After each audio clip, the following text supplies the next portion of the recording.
What's up, everyone? Back for another beer review, and today I'll be reviewing a beer from Brouwerij St.Bernardus, and they're out of Watou, Belgium, and this is their Abt 12. So this is an Abt, but it's also known as a Belgian Quadrupel, aka Belgian Quad.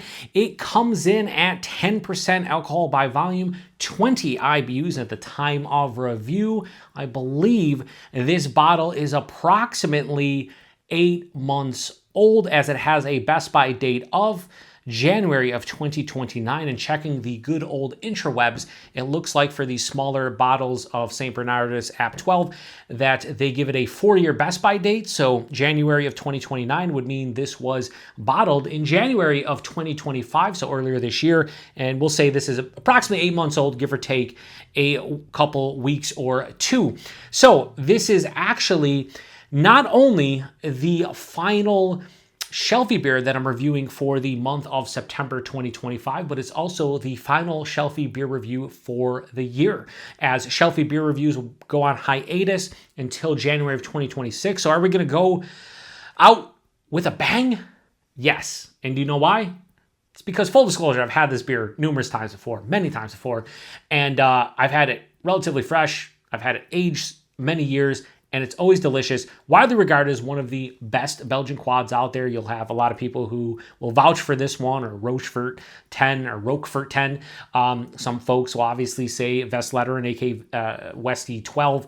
And there's some other ones out there that people will also say is, like, you know, the best Belgian quad. This one's always in the running for me, but I wouldn't call it my favorite Belgian quad. It is up there, probably in the top 3. But it depends on the age of this one. I like this one with a couple years of age on it, but fresh, it's pretty good. On the back of the label here, it says, St.Bernardus Abt 12 is a dark beer of top fermentation with a robust head that is ivory. Ooh, nice. I like it. Ivory in color. It has a very fruity aroma that is the result of our own unique yeast. I don't know. Yeast. It says it brims over with different complex tastes and stands out through its long, bittersweet finish. It is an ideal partner for rich beef dishes and recipes with game. It says it also forms a perfect match with blue cheese and chocolate. So they're talking about, you know, food pairing, which is awesome. Sometimes I actually have comments on the channel where people are like, oh, what do you think that would pair with in terms of, you know, some kind of food? And I always say, I don't know. And this looks like it's going to gush. Here we go. We're going to have to save it. You guys ready? Yeah. So give it a nice pour here. I'm going to try to keep all the sediment in there if I can. Something like this.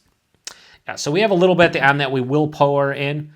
We do have, I believe, some sirens going by. Hopefully everything's okay. Throw this over here. So I don't have the same, oh, there's a little bit of hair on there.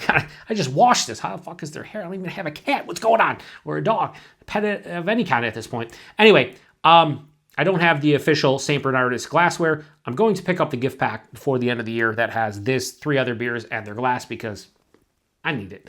I do like the Veshmala glass here. That's why I'm pouring it into it. But anyway, you guys don't probably care. Anyway, how does this look? Absolutely spectacular. That's how it looks. It has this beautiful, does it have an ivory head? Sure. Bone white, ivory, whatever you want to say. But that just looks like a deep, dark brown, kind of like brown ale, right? I mean, but this is, you know, Belgian quad, Belgian strong dark, whatever you want to call it. It has the beautiful, like, rich mahogany, brown mahogany kind of color. Bust out the contraband flashlight that probably won't let you guys see through it. Yeah, so you can see it definitely has like a mahogany kind of ruby red kind of vibe to it. It doesn't get a lot of light through there, but that head is kind of dissipated, although this head, I notice whenever I pour any kind of Belgian beer into this glass, it definitely, you know, the head kind of dissipates, but it's fine. It's fine. Listen, I'm a huge fan of this beer. I'd imagine this is going to smell awesome. It's going to taste awesome. We will see. So let's get a nose. Yeah. So shout out to a friend of mine, viewer of the channel, Harry, who, you know, mentioned, what was it? Dogfish Head. The recent beer I did, Raison d'Etre, not D'Etre. Another viewer of the channel mentioned that's D'Etre, not D'Etre. Fair play. That's like a Belgian style, like strong dark Belgian brew. And Harry said that tasted like fruitcake. And I can't disagree with that, because it kind of does. And I love fruitcake. This, though, this is fruitcake. A beautiful, rich, bready, like brown bread note. But then a lot of dry dark fruit. Like I'm talking figs, dates, plums, sweet dark cherry, even a little bit of like tropical, like a pineapple. So when you get like a fruitcake and it has like the cherries and like the pineapple and, you know, like the nutty, a little bit of nuttiness here. This is like liquefied fruitcake to me. Touch of molasses. Even a little bit of like a, you know, my favorite fruitcake of all time is my grandma's. I'm sure a lot of people can relate. And a lot of people can't even relate to fruitcake because it's fruitcake. And it's like, that's an old person's kind of dessert. And it is. And as I get older, I love fruitcake. But like, my grandma used to make a brandy kind of drizzled. She would brew it with brandy or make it with brandy, bake it with brandy, and then she would like drizzle it with brandy. And brandy, rum, whatever the case may be, it has almost like a slight like spirit kind of vibe, even though this is not aged in barrels or anything. It has a rich, complex, layered malt character that is just phenomenal. But then the Belgian yeast is bringing a little bit of that banana character here, like almost like a slight banana bread. It's almost like you married a banana bread with fruitcake. And then it has this beautiful, spicy kind of like hop note that is more in the realm of like clove and coriander. Could even say maybe even like a little bit of like a cinnamon. It just smells like a malt lover's dream, which is what this beer is. It's just one of those rich, malt-driven, super complex, enjoyable beers that I've had numerous times before and that I never get sick of. And the fact that it took me over 7 years to review this one is blasphemy.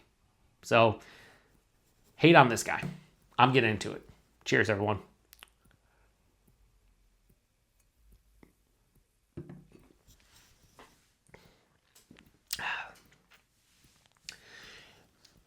If you're not a fan of Belgian beers, then you're never going to want to pick this one up and drink it. It's everything that's beautiful about Belgian beers as a whole. If you like Belgian beers and you've never had this one before, what are you doing? Go get this. Go get that aforementioned gift pack and get the glass and the 4 beers. It's just a lovely beer. Like it's an absolutely lovely quad. It's just fantastic.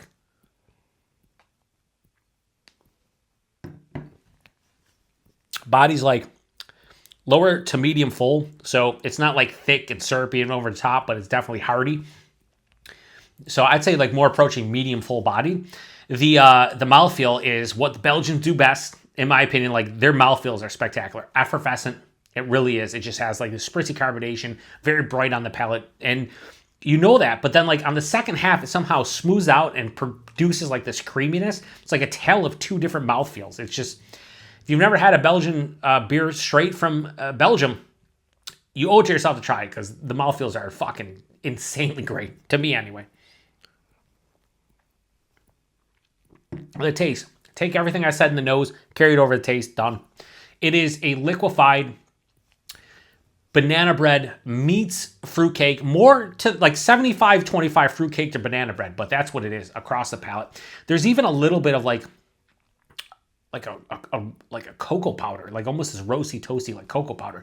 But forefront, again, it's all that rich brown bread, dark dried fruits. There's molasses. There's a little bit of caramel and toffee. Dare I say butterscotch. There's a little bit of that like tropical, like pineapple kind of, like even like a dried pineapple.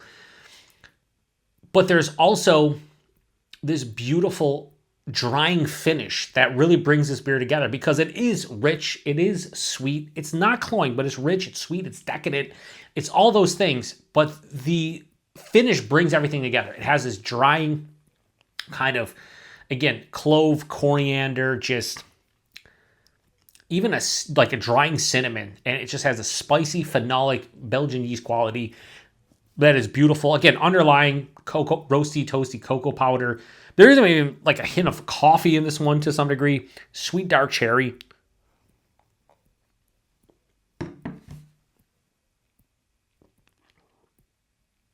I kind of just want to like leave it on the palate to enjoy each sip.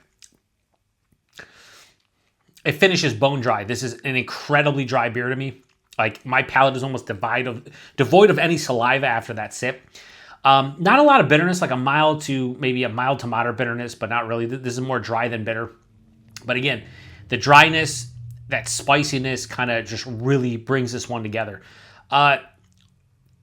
The one thing about this is, like, as it ages, it changes. As it gets older, I feel like, to me, like, the dry dark fruit and whatnot become very apparent and very in your face. I think fresh, the fruitiness kind of shines a little bit more. Sorry, not the fruitiness, the brown bread, like the breadiness to this one. Even like the Belgian kind of like yeast ester of like banana. Some folks will get bubblegum. That kind of really shines too. It's just a joy to drink. 10%. Yeah, there's a warming in my chest, but nothing on the palate. I can tell it's a bigger beer because of the body and obviously the warming in the chest, but it still hides it relatively well. It does have a slight booziness to it, but it is 10%. You kind of expect it. It's just listen, this is a fucking lovely beer. It's a lovely beer. And even though St. Bernardus isn't, technically a Trappist brewery anymore, this beer is still up there for me. Yeah, I mean, the only thing left to do here is really rate it, but I'm going to pour in the rest of the goodies. There's a couple ounces here at the bottom with all the sludge. Let's see what it changes up. A lot of times it just, to me, increases the intensity to the Belgian yeast. So like the esters, like that banana, bubblegum, and then like the phenolic spiciness will definitely be ramped up a notch. So let's see if that actually happens here.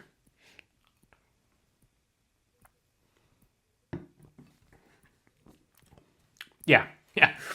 Oh, actually, not only did like the banana and the spiciness kind of ramp up, but so did like, I wasn't getting as much, but like a caramel toffee molasses is really like kind of ramping up. Yeah, this is to me liquid fruitcake meets a bit of banana bread, nice spiciness to it. It's just a fucking delicious beer. Like, there's not much more to say. Reviewing this is kind of pointless because if you've had this beer before, you know how good it can be, especially if you like Belgian beer. So, St.Bernardus Abt 12. Yeah, we're going to give this a high 4.5 and go 4.6. Again, not my favorite quad, but it's in the running, and I would say definitely top. At the very least, top 5, but most likely top 3. Yep. Yeah, that's it. Price point availability. It is expensive. It's imported from Belgium. In my area, it's about $23.99 a 4-pack. It is 11.2 fluid ounce bottle. So what is that? 330 milliliters. You're talking $6 for a bottle of that. It is 10%. I'm fine with it. It's imported. Is that pricey for some? Sure. But I'm totally A-okay with it. And availability of St. Bernardus, you should be able to see this in most spots in the U.S. If you have a decent grocery/beer store that has an import section, like, this is one of those beers you should see without question. So if you've never had this one before and you like Belgian beers, like, I don't know what you're doing, but you probably go pick this one up. Someday, for my channel, the dream is to do a comparison, a blind taste test between this, Roquefort 10, and then Westy 12, and see what truly is my favorite. Because if you ask me point blank, I'm going Roquefort 10, even over Westy. I've had Westy a couple times. It's a great beer, but I think Roquefort 10 is, or Rochefort 10, however you want to say it, is my preference. This would be third, but they're all still a 4, 6 or higher. So, like, what does that say? It says a lot. So, again, if you've had this one before, please post in the comment section. Let me know what you thought about it. While this one does lean a little bit more rich and sweet, that dryness really balances out. It's like 60-40 sweetness to dryness. Not a real big bitterness here, which is expected, but a lovely beer that I think most people can enjoy. But if you are somebody who doesn't enjoy like big imperial beers, the booziness might kind of bother you. But for me, somebody who drinks, 8-9% beers on the regular, like a 10% beer really doesn't do much, but I can see it. Anyway, I'm going to shut this one down. Thanks to everybody who has supported the Shelfie beer reviews for many, many years. We'll be bringing them back in January 2026 with a slight tweak when I do the vlog for the Shelfie beers in 2026. You'll see what I'm talking about, but we went out with a bang. This is definitely a fantastic Shelfie beer that I should have reviewed many years ago and I didn't. So that's on this guy. Anyway, I'm shutting this one down. Appreciate it. To the next one. Cheers.